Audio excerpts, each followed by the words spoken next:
Good evening, ladies and gentlemen, and welcome to the University of Southern California's Friends of the USC Libraries 15th Annual Scripter Awards.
Ladies and gentlemen, please welcome USC trustee and chairman of the Walt Disney Studios, Richard Cook.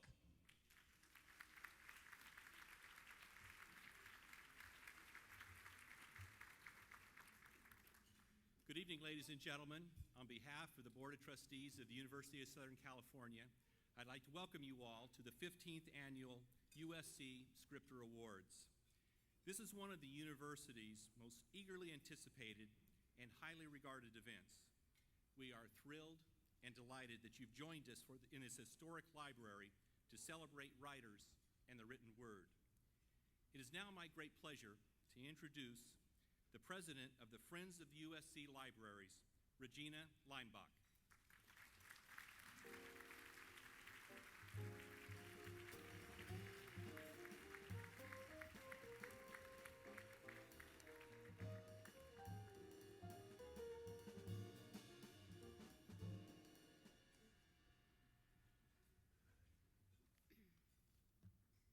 I want to thank all of you for joining us this evening in the Los Angeles Times reference room, why we are surrounded by so much architectural beauty and, of course, many books.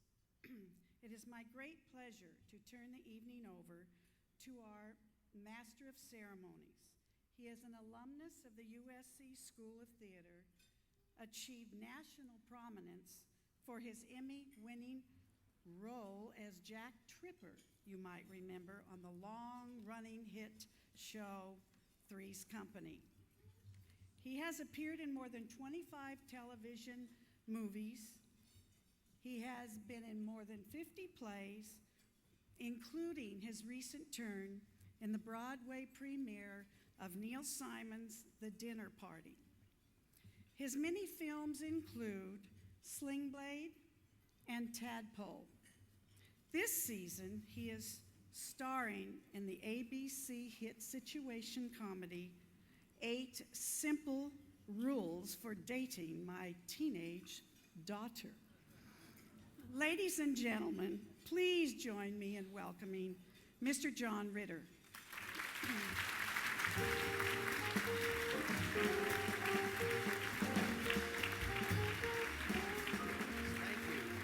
Thank you very much. It's great to be back in Doheny Library again without having to have a paper due. This is my alma mater. I have my TV son here, Marty Spangers, who wants to come to SC. We'll be in negotiation with his parole officer, and we'll see what happens. I'm really delighted to have been asked to serve as the MC of this year's Scripter Award. As you may know, it's an extraordinary event drawing together leaders in publishing, business, education, and film to celebrate the work of writers. In fact, this is the only award in the world that honors both the author and the screenwriter for the best book-to-film adaptation. You know, what would actors do without writers? And it occurred to me that an actor without a writer is like, line? I don't have anything, sorry. Anyway,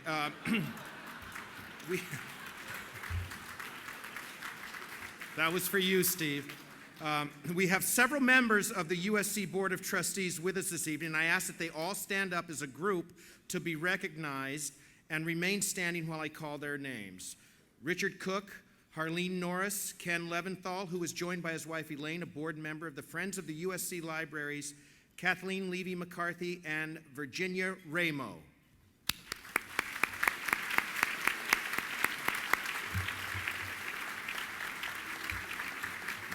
We also have with us 4 deans of USC schools. I ask that they also stand up as a group to be recognized and remain standing while I call their names.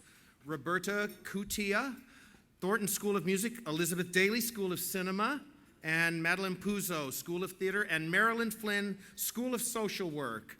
For you.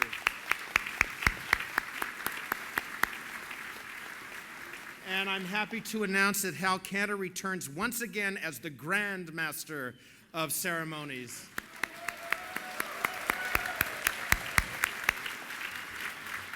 Not to be confused with Grandmaster Funk. That one was for you, Marty.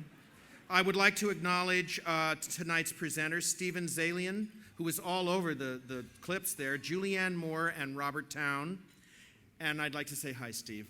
Love your kids. It gives me a special pleasure to congratulate this year's Scripter Award winners, author Michael Cunningham and screenwriter Sir David Hare, for their riveting and inspiring work in The Hours.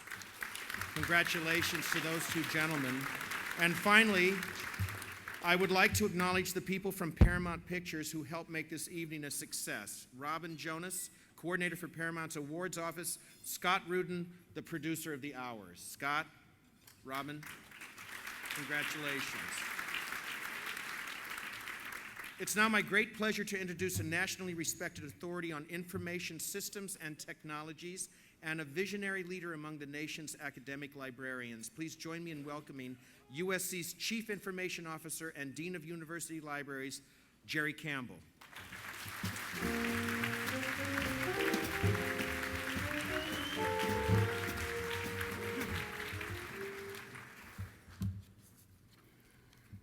My mother would have loved that introduction, and my dad would have smiled. Thank you, John. Tonight we celebrate 2 writers who, through their craft and artistry, have inspired us to reflect on how we spend the hours of our days. Through Michael Cunningham's novel, The Hours, and Sir David Hare's screenplay adaptation, we're reminded of the choices that are ours to make each day and of their lasting consequences. How did these literary artists come to create such inspiring works? One answer is by reading. Mr. Cunningham discovered in Virginia Woolf's Mrs. Dalloway rich material from which to fashion his own classic novel. Sir David Hare found in the pages of Mr. Cunningham's novel the sparks to fire his own imagination and create his brilliant screenplay. The writers we celebrate tonight remind us, more than anything, that excellent writing can move us to change the way we think, feel, love, and live.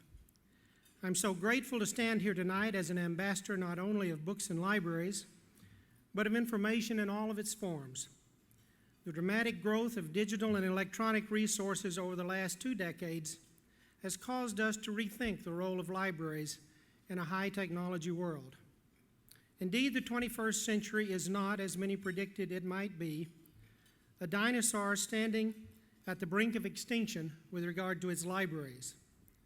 It is, in fact, newly revitalized, a gatekeeper of knowledge that is indeed needed now more than ever.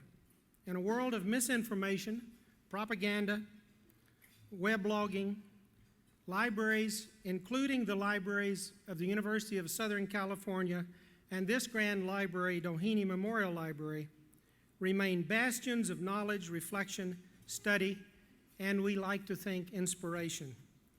Thank you for helping us preserve this great library as one of the preeminent cultural institutions in Los Angeles and the academic heart of the city's first university. Together, we're ensuring that generations to come will never be at a loss for words. It is now my pleasure to welcome back our Master of Ceremonies, John Ritter.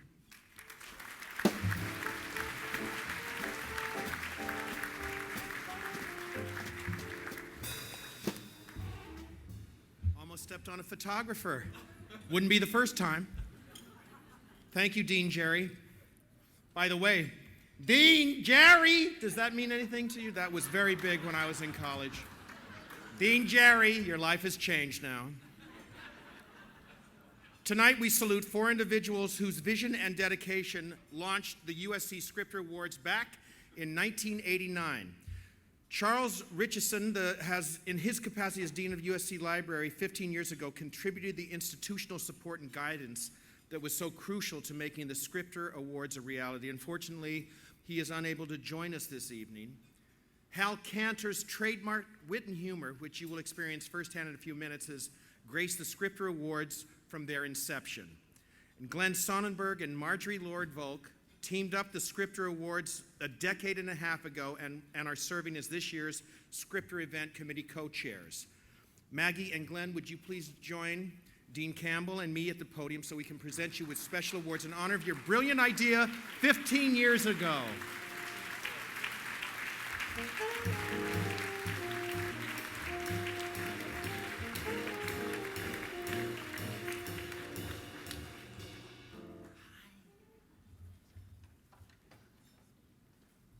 Congratulations, this is for you.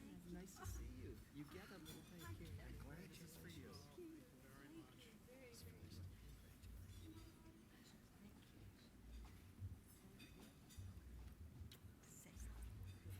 speaking? Are we supposed to? Aren't you speaking? We do everything together. Well, we want to thank everybody. Obviously, this is very touching and moving, and we really have been very honored to be part of the Scripter Award and to be part of the support of the libraries and what it represents. And I want to thank everyone for coming. I want to invite everyone to join the Friends of the Libraries, and we'll see you all here next year. Thanks very much.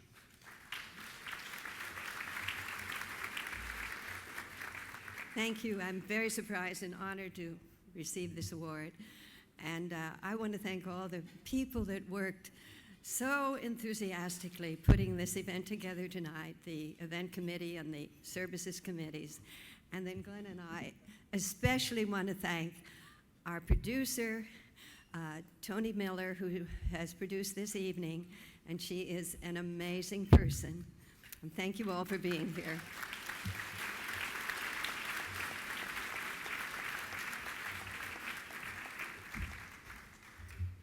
Now, as promised, you will hear from the man who has used his razor wit to help celebrate 14 previous Scripter Awards, Hal Cantor. Hal has served as Scripter Awards Master of Ceremonies until 3 years ago when he officially graduated to Grand Master of Ceremonies. Congratulations on that promotion, Hal.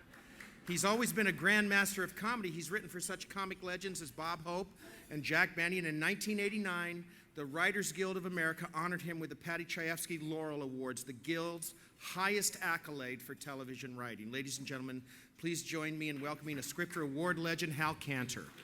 Hey,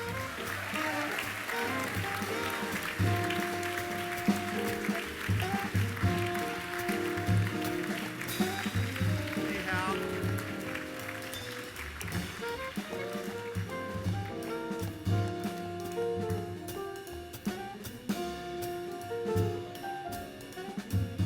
Ladies and gentlemen, Hal Cantor is styling in red socks. And this is your award, sir. Congratulations. I'm very proud to be here to give it to you. Maybe I'll hold it. My table is in Santa Monica.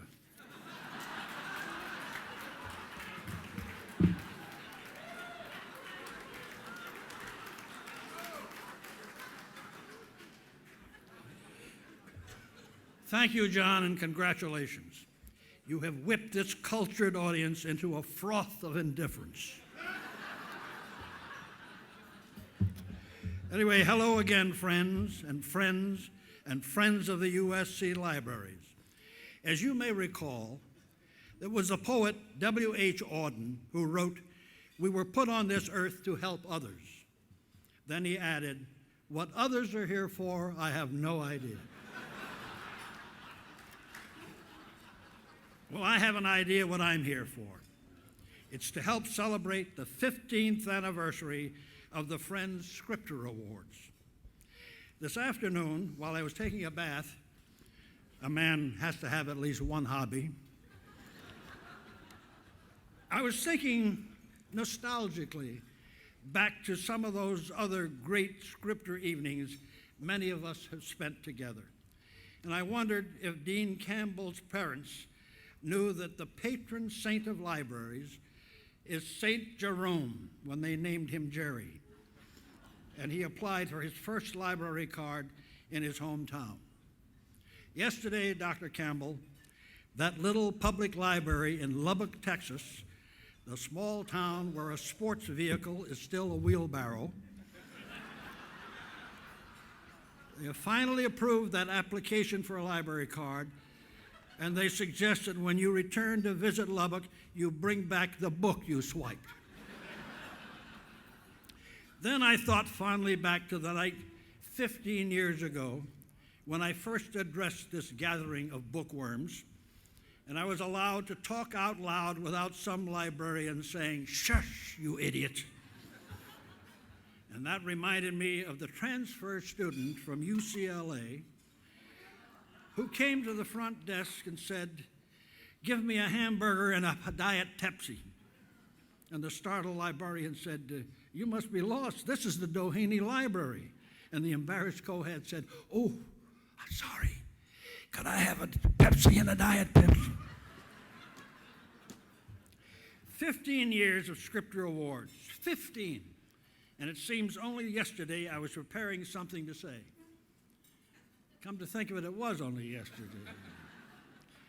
Woodrow Wilson, who was the President of the United States when I was born in one of them, was once asked by a journalist how long it took him to prepare a 10-minute speech. And Wilson said at least 2 days. Then he was asked, how long would it take you to prepare to speak for an hour? And the president said, "I'm ready now." It should comfort you to know that I am not ready. Only at USC do I find myself an after salad, before dinner speaker.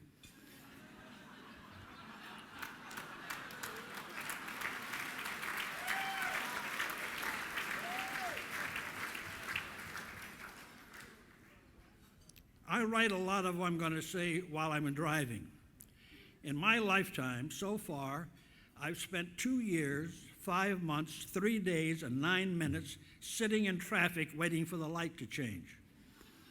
I also squandered 30 minutes compiling that statistic.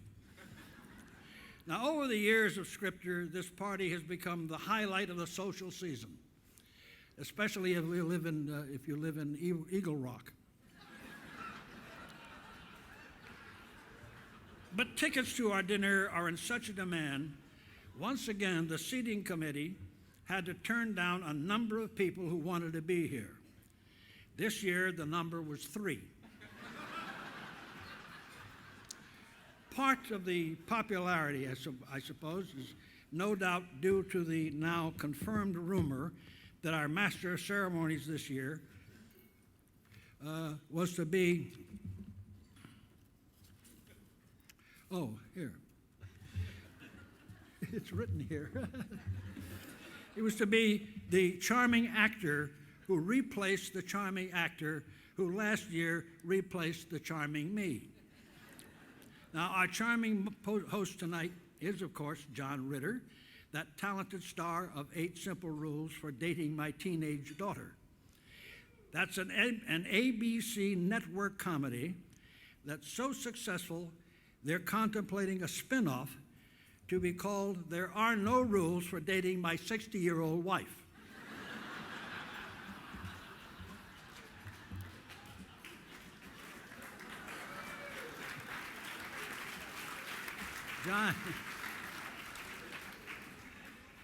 John is so personable, so charismatic, that I was introduced to him 4 times, and 4 times he made a first impression. We will hear more from John following dinner, which will be served as soon as the caterer gives me the signal that the Board of Health has approved the fish. Now, after appearing here 15 years and contributing to Oscar's Academy Awards for 32, including this year, it has been my experience that the scripters are the smoothest of all the awards in the entertainment industry. Of course, we have only 2 scripters to give out, but unlike other ceremonies, they are given without the fruitcake of dancing girls, chorus boys, lavish sets, movie stars, only half of us recognize, songs nobody can hum, apprentice celebrities proud of their belly buttons, flaunting their plastic bosoms in double-breasted evening gowns, and winners reading the names of people they want to thank and then waste more time thanking them. Just once, I'd like to hear a winner say what he really thinks, such as, I plan to thank several people if I won this award, but now that I have it, I don't remember a damn one of you. Or a leading lady express her emotions with, now that I've won this treasured trinket, a few words to my husband for the devotion and support he gave me all these years. Pack up and get out. Or for a leading man, an aging leading man. I am grateful to receive this award while I'm still perpendicular, even though my best performances have been while horizontal. Enough. The only people who want to hear the names of your high school acting coach or the agent's brother-in-law who got you your first job as a sound effects editor are the coach and the agent's brother-in-law, right? Then why can't all the other award shows cut down their acceptance speeches and keep their evenings as economical and to the point as most of our scripters? I say most because I recall one year, and I gather you did too, when we had a presenter who was still talking when the busboys were kissing the waiters goodnight.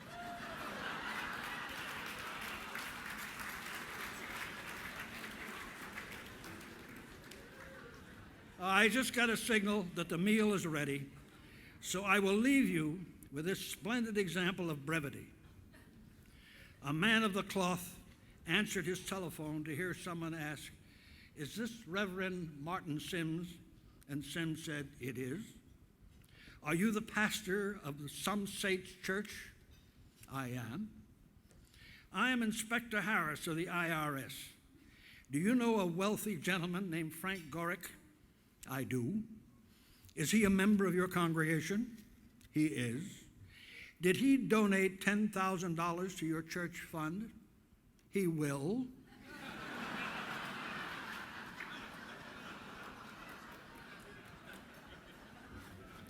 Now, shall we have dinner?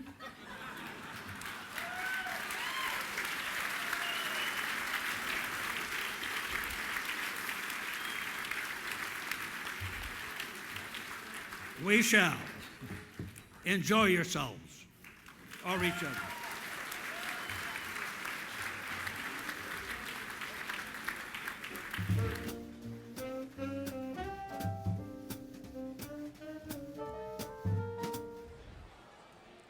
Ladies and gentlemen, please welcome back our Master of Ceremonies, John Ritter.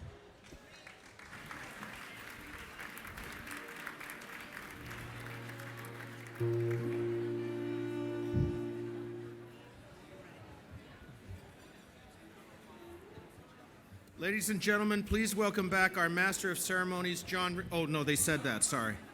Okay. Before we honor our Scripter Award winners, we would like to acknowledge and thank the individuals whose literary sense and good taste ensure that wonderful writers are nominated and selected each year for the Scripter Awards. I'm speaking of the dozens of individuals who serve on the Scripter Awards Selection Committee, many of whom are with us tonight. They include screenwriters, authors, scholars, and of course, readers. I'd like to ask Dean Jerry to join me at the podium to honor this special group. All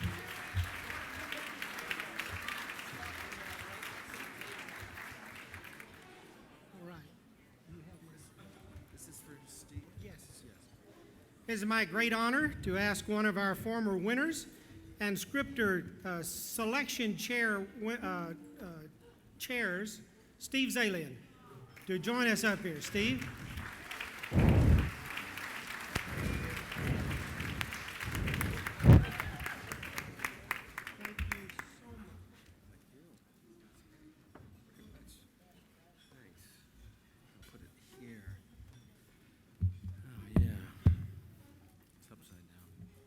This is the best kept secret in Los Angeles, I think, this evening.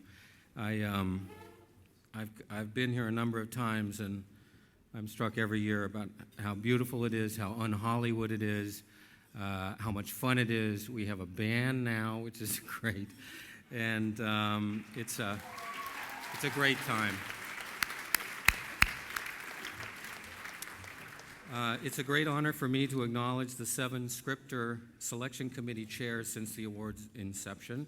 I'll name each and ask those in attendance to rise and be recognized while I highlight a few of their accomplishments.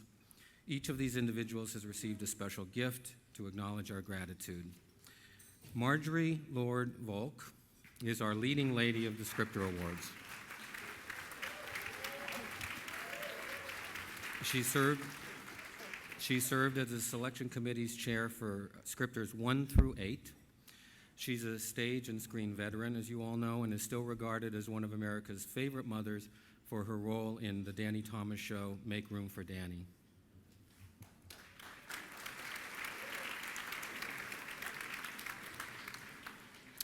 Lawrence Kasdan served as the selection committee chair for Scripters 9 and 10, and was the winner of the Scripter Award for The Accidental Tourist.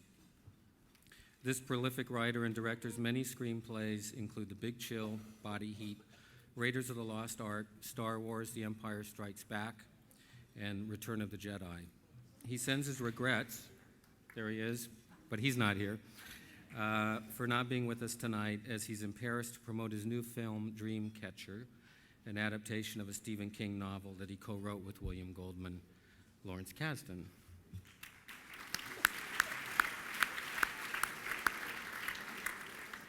Anthony Mingelis is also not with us tonight.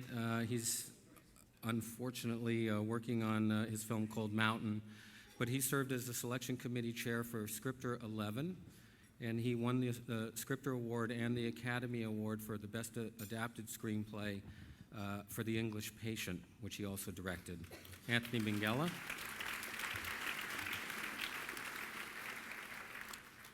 Scott Frank served as Selection Committee Chair for Scripter 13.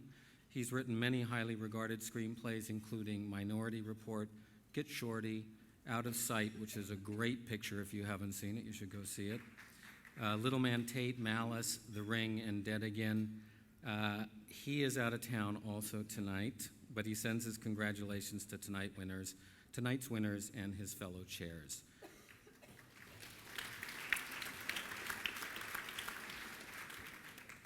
Albert Ruddy is here.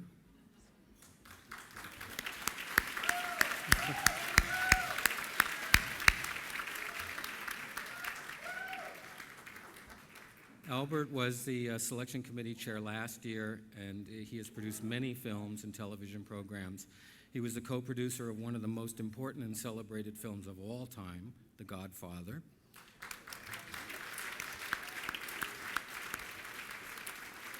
And he has two films being shot this summer, Cry Macho, his adaptation of the novel of the same title, and $1 Million Baby, his adaptation of the best-selling novel Rope Burns. Albert, thanks for being here.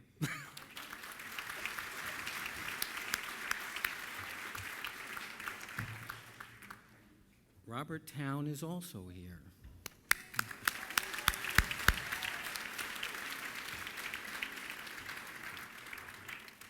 Robert Town is this year's Selection Committee Chair. He's a 4-time Academy Award nominee, an Academy Award winner for his classic film, Chinatown. His many other screenwriting credits include Shampoo, The Last Detail, Greystoke, The Firm, Mission Impossibles 1, 2, and maybe 3, Tequila Sunrise, and Without Limits, both of which he directed. He's currently preparing to direct his adaptation of the book Ask the Dust. And Robert has been an inspiration to many screenwriters, including myself, and we are delighted to have him here with us tonight. And please join me in thanking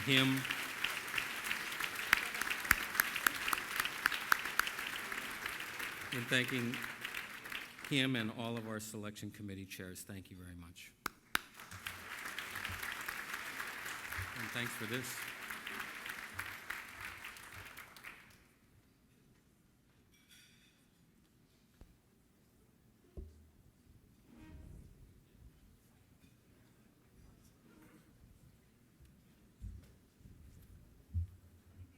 This year's competition for the Scripter Award was especially keen.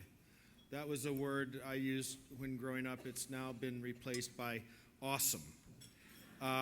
We'd like to roll the clip right now and review the 55 eligible films and highlights from the 5 finalists.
The Hours explores the private worlds of three women separated by time but united by one extraordinary novel, Virginia Woolf's Mrs. Dalloway.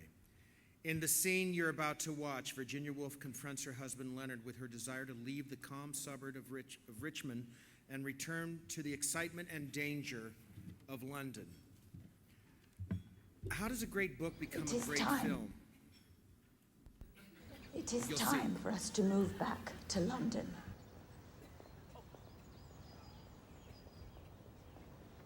I miss London. I miss London life.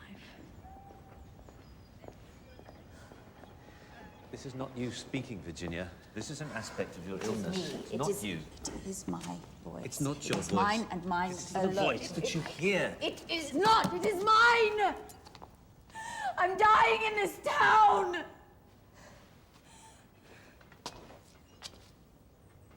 you were thinking clearly, Virginia, you'd recall it was London that brought you low.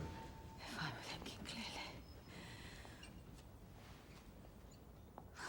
If I were thinking clearly. We brought you to Richmond to give you peace. If I were thinking clearly, Leonard, I would tell you that I wrestle alone in the dark, in the deep dark, and that only I can know. Only I can understand my own condition.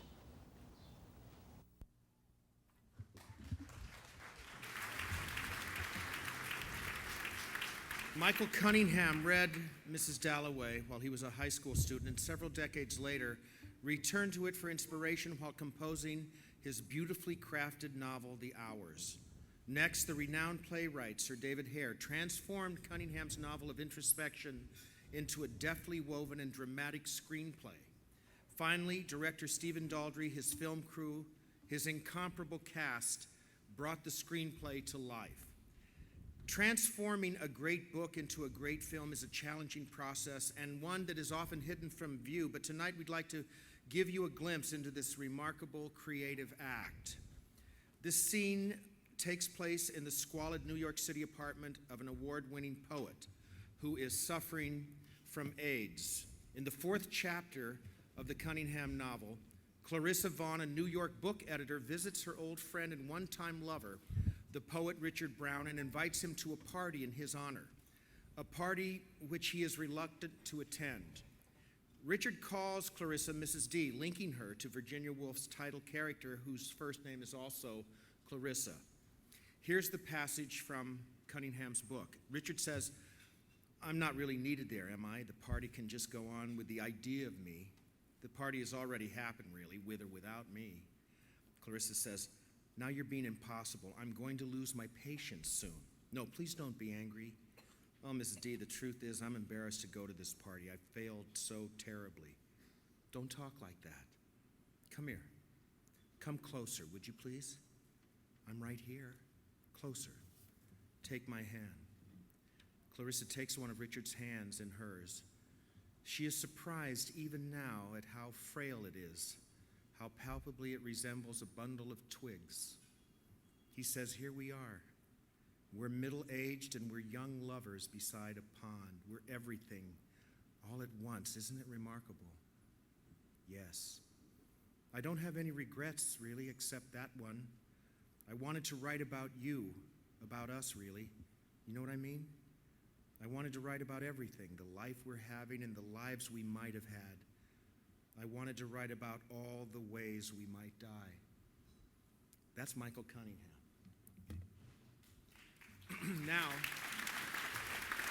Now, let's see how the arts of fiction writing, screenwriting, acting, and filmmaking come together in this scene.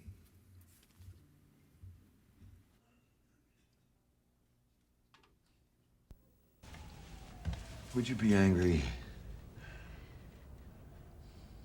Would I be angry if you didn't show up at the party? Would you be angry if I died?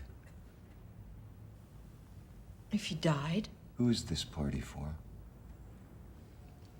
What do you mean, who's it for? What are you asking? What are you trying to say? I'm not trying to say anything. I'm saying I think I'm only staying alive to satisfy you.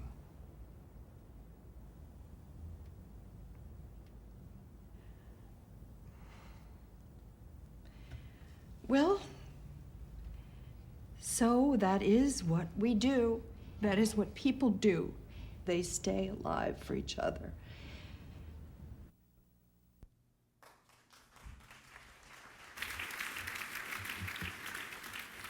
It is now my great pleasure to introduce the presenter of this evening's Author Award. Julianne Moore has become one of the most versatile and sought-after actors in Hollywood. She is nominated this year for 2 Academy Awards: Best Leading Actress. This does not happen every day.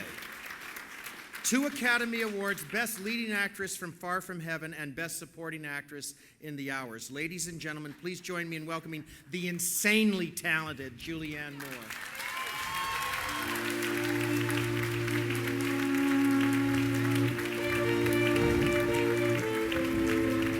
Thank you very much. Thank you, John.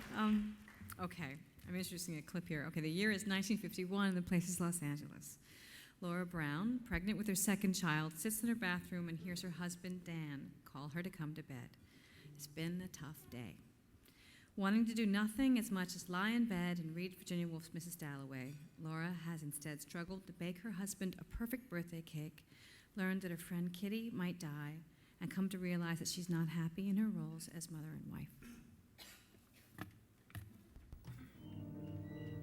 What are you doing? I'm brushing my teeth.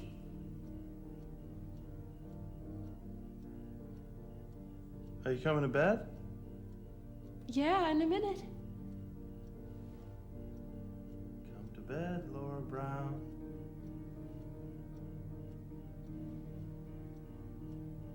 I ran into Ray. He said Kitty had to go to the hospital. I know. Nothing serious, he said, just a checkup. I'm terrified. Why? Oh, the idea she could disappear. Maybe you could go see her in the morning, honey.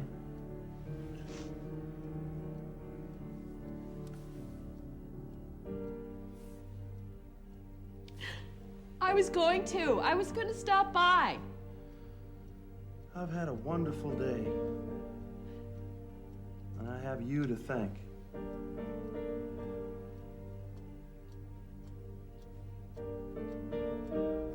Come to bed, honey. I'm coming.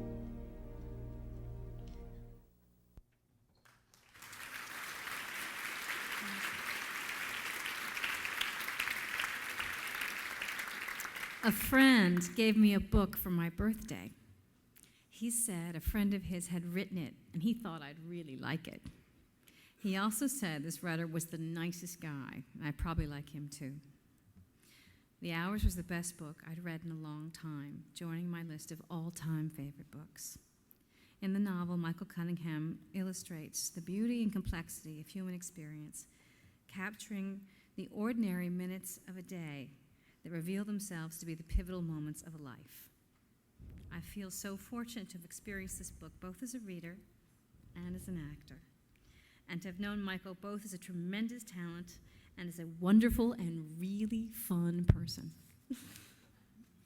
The Hours has received the 1999 PEN/Faulkner Award and the 1999 Pulitzer Prize for Fiction.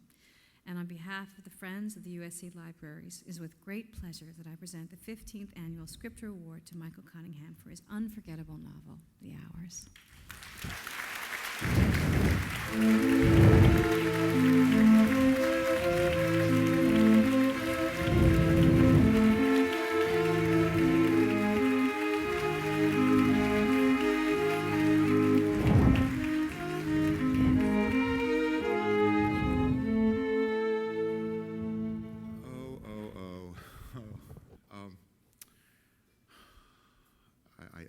I literally don't know what to say. This is such a thrill and such an incredible honor. You know, I grew up in La Cañada, like right over there.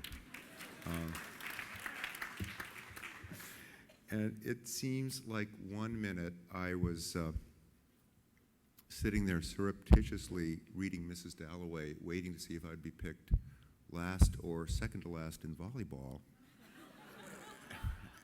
And the next minute I was here. When the novel, to everyone's immense surprise, won the Pulitzer Prize, I was out having, many drinks with my agent, many drinks. And I'm not making this up. I remember saying to her, well, this is great. It's not like anyone's going to want to make a movie out of it or anything. At least we know that. And then about 45 minutes later, the phone rang, and it was Scott Rudin saying that he wanted to option the book. And I, who have, really no morals at all, and I, who will do almost anything for money, was surprised to hear myself saying, well, I don't know. I'm really not so sure. I would rather it's hard for me to see it, and I would rather it not be made at all than be made into a bad movie. And Scott said, what would you think if I got you a really great writer to do the screenplay? And I said, maybe. And he called back a day or two later and said, what would I think if David Hare did the screenplay? And I said, yes. Yeah, absolutely. If a brilliant playwright like David Hare thinks he can do something with this, yes, by all means. And look what happened. David is some kind of genius. And I can't tell you what it's been like to watch it happen. And I can't tell you what it's been like to see these people, some of whom I invented, some of whom history provided, to see these people played by Julianne Moore, Meryl Streep, Nicole Kidman, Stephen Delane. It's humbling and inspiring and amazing. And it seems, too, that I should mention the fact that Virginia Woolf did end her life when she was 59 years old, for many reasons, one of them being that she had lived through World War I, and she understood that World War II was about to begin, and she couldn't bear it. She just couldn't go through it again, and that is part of why she put the stone into her pocket and walked into the river. And it just seems a good time to be grateful for our lives and for the impossible, miraculous beauty of the world, and to wish peace for all of us, every single one. Thank you.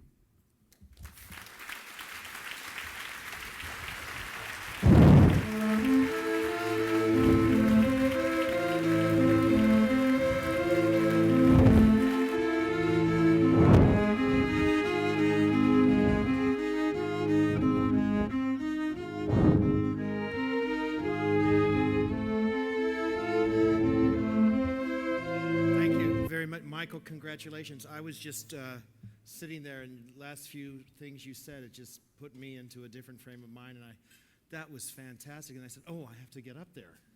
Completely mesmerized. This is a great pleasure of mine to introduce one of the legendary screenwriters that's ever written anything in this town, Mr. Robert Towne.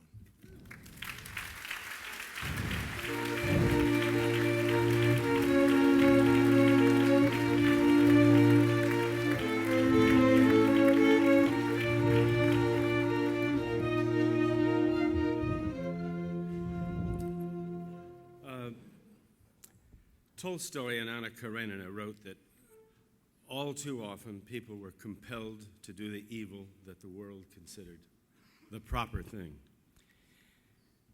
In the hours, Clarissa might be described as a woman who has rebelled against such considerations in her lifelong struggle to find and do the right thing. I believe in this scene that we're about to see with her daughter Julia, Clarissa muses about the regrettably elusive nature of happiness. Her daughter sweetly tries to reassure her, and with effortless irony, only ends up underscoring her mother's point.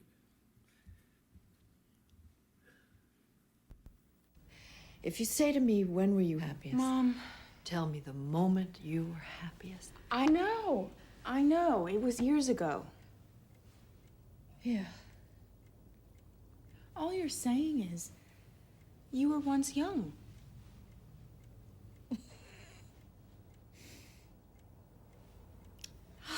I remember one morning getting up at dawn. There was such a sense of possibility. You know, that feeling? And I remember thinking to myself, so this is the beginning of happiness. This is where it starts. And of course, there'll always be more. Never occurred to me. It wasn't the beginning. It was happiness. It was the moment. Right then.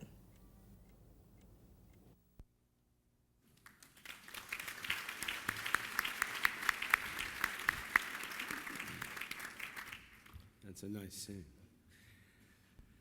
Well, I'm pleased to introduce one of the world's most distinguished contemporary playwrights, Sir David Hare, excuse me. Tonight he joins a list of other impressive scriptwriters, including Frank Darabont, Fanny Flagg, Akiva Goldman, Curtis Hanson, Brian Helgeland, Lawrence Kasdan, Steve Kloves, Anthony Minghella, Emma Thompson, and Steve Zalian. David's Screenplay of the Hours has been nominated for an Academy Award and last week won the Writers Guild Award for the best adaptation of a screenplay, of a book. On behalf of the Friends of the USC Libraries, it gives me great pleasure to present the 15th Annual Scripter Award to Sir David Hare.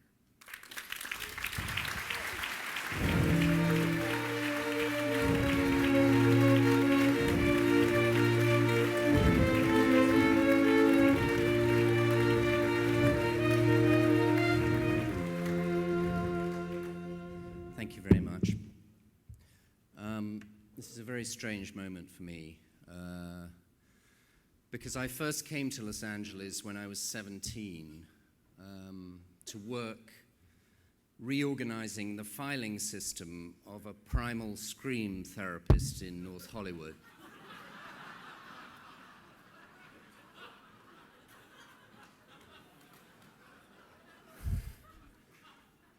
Because I'm the kind of person who can't stop reading anything, I read all the notes on all the patients as I reorganized the files.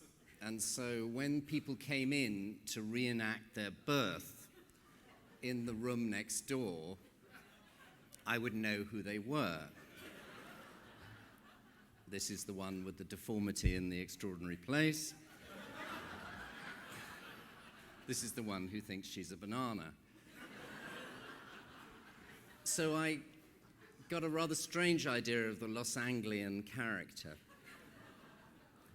I then, with the money I'd made, went up to Santa Barbara, which was really what I had been looking for. I was trying to escape England of the 1960s, which was a very cold, repressed place, and I found myself on the campus of University of California at Santa Barbara. And I remember going to a party where a young man was having an extraordinary success with girls. He was absolutely surrounded by girls in cut-off shorts by doing Marlon Brando impressions. And I said to somebody, who is that young man who seems absolutely surrounded by women? They said, that's Kirk Douglas's son, Michael.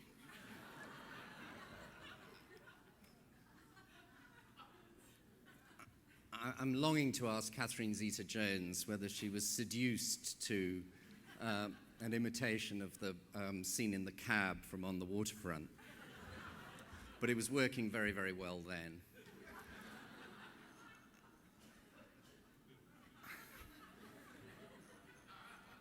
I then paid $99 and got a bus to travel for 99 days around America. and went to everywhere, really. And when I got to Montgomery, Alabama, I met two extraordinary Americans who I went to stay with, Clifford and Virginia Durr, Clifford had been a lawyer in in Franklin Roosevelt's New Deal government, and Virginia had been an educationalist in Texas. And they represented a kind of person that I'd never met in my life before in England, a kind of liberals who weren't weak, but liberals who were strong, liberals who represented fortitude, nobility, principle, and had behind them the certainty of having lived well and represented everything that was best in the American character.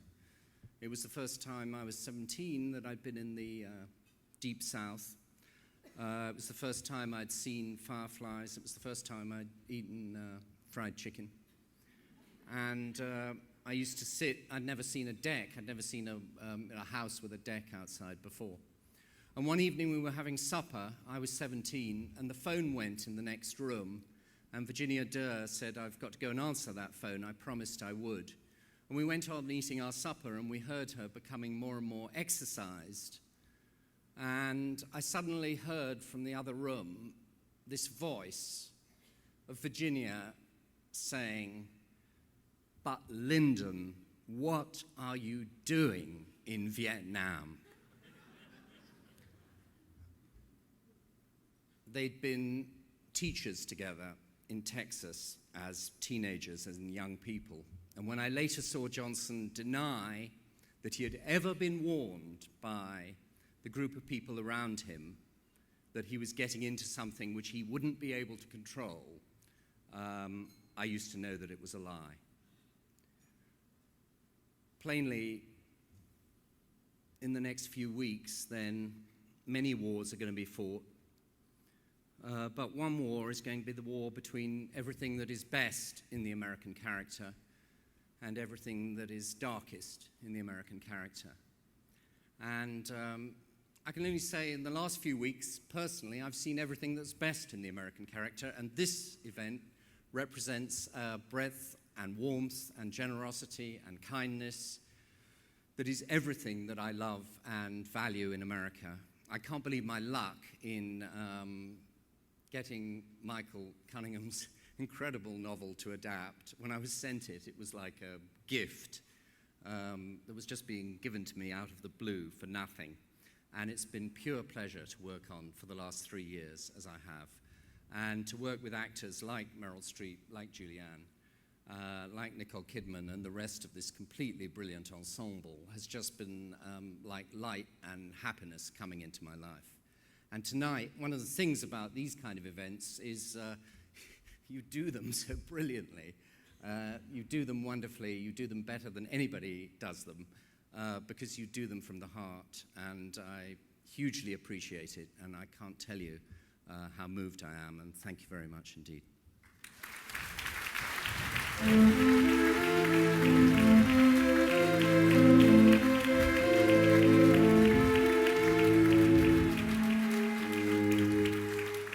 Thank you so much, David, and I know I speak for everyone here. We can't believe our luck that you were here to accept this award with Michael. We are in the presence of wonderful, wonderful artists, and I just want to thank our presenters, Stephen and Julianne and Mr. Town.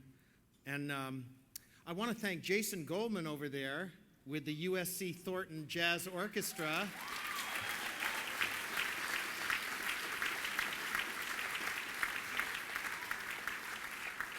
And because David mentioned Primal Therapy, it made me think of Arthur Janoff and John Lennon and Yoko's. Do you guys know anything from the Plastic Ono Band? Mother, you? No, well, never mind. We'll talk later. Now, the night is still young, and for those of you who cannot bring yourselves to leave this beautiful library, the music will continue to play. Those of you will be happy to know the bar will continue to be open, and everybody can party in the tent, and they'll be drinking, dancing, and reading all night long into the wee hours of the morning. But before the party begins, I'd like to conclude the evening by reading a passage from Virginia Woolf's Mrs. Dalloway, a little short passage, and I think Jason's going to accompany me song called Choosing Life from the score by Philip Glass, Jason arranged. Such are the visions which proffer great cornucopias full of fruit to the solitary traveler, or murmur in his ear like sirens lolloping away on the green sea waves, or are dashed in his face like bunches of roses, or rise to the surface like pale faces which fishermen flounder through floods to embrace. Such are the visions which ceaselessly float up, pace beside, put their faces